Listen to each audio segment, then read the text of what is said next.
একটাই বার্তা যে আপনারা শান্তি শৃঙ্খলা সবসময় বজায় রাখবেন। উৎসব নিশ্চয়ই সব ধর্মের উৎসব হবে, কিন্তু সেই ধর্মের উৎসবকে সবাইকে একসঙ্গে চলতে হবে। মুখ্যমন্ত্রীর যে আমাদের বার্তা যে ধর্ম যার যার উৎসব সবার, এই যে বার্তা নিয়ে যদি আমরা এগিয়ে যাই এবং যে যার উৎসব তারা তাদের পালন করবে, তাদের সহযোগিতা করা, আর অন্য ধর্মের কিন্তু বলা আছে যে আপনারা অপর যে কোনো উৎসব হবে সেখানে সহযোগিতা করুন।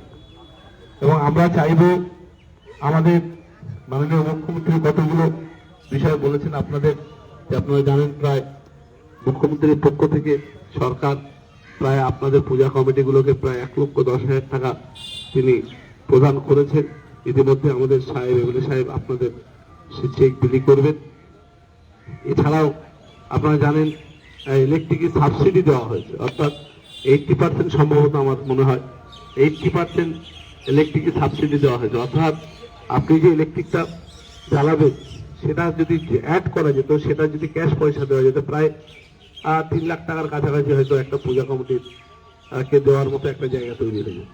সেটা ডাইরেক্ট ইলেকট্রিক সাপ্লাই তার সেটা সাবসিডি দিচ্ছে বলে, কিন্তু ওই টাকাটা যদি ইলেকট্রিককে আমাদের জমা করতে হতো তাহলে সরকার আমাদের হয়ে প্রায় 80-90 হাজার 1 লক্ষ অনেক টাকা, যেমন পূজা প্যান্ডেলের উপরে নির্ভর করে, ওই জন্য ওটাকে ডাইরেক্ট দেয়নি। বিভিন্ন ধরনের কোথাও ছোট পূজা হচ্ছে, কোথাও বড় পূজা হচ্ছে। তাহলে সরকার কতটুকু মানবিকভাবে আপনাদের উৎসবকে যাতে আপনারা ভালোভাবে পালন করতে পারেন সেই জন্য সরকার সজাগ, আমাদের মুখ্যমন্ত্রী সজাগ।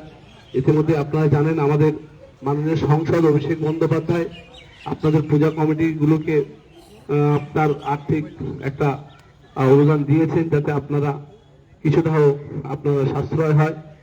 সমস্ত দিক থেকে দেখে আমরা দেখেছি আমাদের এই নাজিয়াল, বিশেষ করে আমাদের নাজিয়াল থানার অন্তর্গত যে সমস্ত পূজা কমিটি আছে সবার সঙ্গে আমাদের ব্যক্তিগতভাবে পরিচিতি আছে। আমরা দেখিনি এই পূজা কমিটির যারা লোক তারা কোনোদিন কোনো সমস্যার মধ্যে বা সমস্যা তৈরি করার মতো জায়গায় কোনোদিন করেন। সবাই মিলেমিশে আমরা দেখেছি আনন্দ উপভোগ করে সবাই কিন্তু আমাদের এই দুর্গা পূজাটা উদযাপন করে, এবং আমাদের এলাকার মানুষও পাশাপাশি থেকে তারাও করে। এটাকে বজায় রাখতে হবে। আমাদের কোনোদিন এখান থেকে এই সমস্যাগুলো তৈরি হয়নি, এই বজায়টা রাখতে হবে, সবাইকে এগিয়ে আসতে হবে। আগের দিন আমাদের উৎসব ভালো হোক, সুন্দর হোক, এই কটি কথা বলে সবাইকে আমার আন্তরিক শুভেচ্ছা ধন্যবাদ জানিয়ে বক্তব্য শেষ করছি। নমস্কার, আসসালামু আলাইকুম। আচ্ছা, আর একটা কথা বলি, পূর্বাশা দিয়ে বলছিল ওই কেএমসি সংক্রান্ত যে সমস্ত কথা, ওটা আমি বলতে ভুলে গেছিলাম।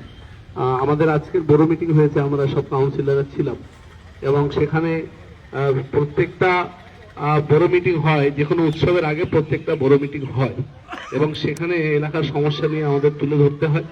আমরা সেটা আলোচনা করেছি। যতটা সম্ভব পারবে কেএমসি তার চেষ্টা করবে সেই সমস্যাগুলো সমাধান করার। এবং কিছু আপনারা জানেন এবছর এত পরিমাণ বৃষ্টি হয়েছে যা রেকর্ড সংখ্যক ছাড়িয়ে গেছে। যখন বৃষ্টিটা হচ্ছে এমন মুষলধারা বৃষ্টি হচ্ছে যেখানে কিছু করার থাকছে না। তবুও আমাদের কর্পোরেশন থেকে বলা হয়েছে যেখানে যদি কোনো সমস্যা হয় আপনারা আমাদের কাউন্সিলর যারা যে এলাকার কাউন্সিলর আছে তাকে জানাবেন, অথবা আমাদের প্রশাসনকে জানাবেন, সর্বোপরি আমাদের বিধায়ক আছে তাদের জানাবেন। অলরেডি এই বিষয়ে আমাদের মিটিং করা হয়েছে। রাস্তাঘাট যে সমস্ত সমস্যার কথা হয়েছিল সেগুলো আলোচনা হয়ে গেছে। যতটুকু সম্ভব আমরা জানি তাড়াতাড়ি সেগুলো ঠিক করে দেওয়া হবে। ধন্যবাদ।